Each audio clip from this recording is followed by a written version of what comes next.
all the delegates of the United Nations General Assembly at Flushing Meadow Park, Soviet Foreign Minister Molotov advocates worldwide disarmament, stands firmly for the right to veto in the Security Council, and opposes U.S. plans for atomic bomb control. Люди не связываем своих расчетов на будущее с использованием атомной бомбы.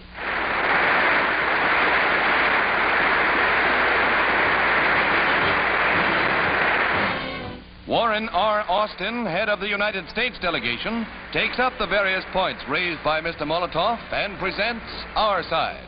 Mr. Molotov's speech indicated distrust and misunderstanding of the motives of the United States and of other members of the United Nations. I do not believe that recriminations among nations allied in war and peace promote that unity which Mr. Molotov himself so rightly points out is essential to the success of the United Nations. We fought for freedom side by side without recrimination. Can't we fight for peace side by side without recrimination?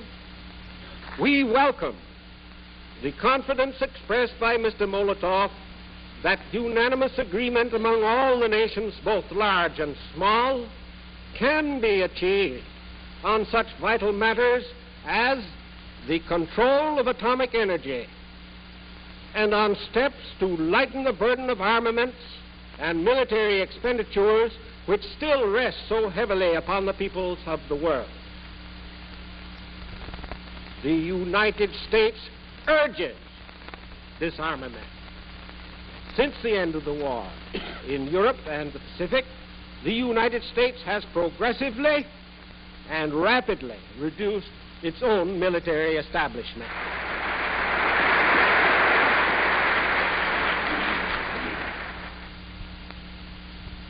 After the last war,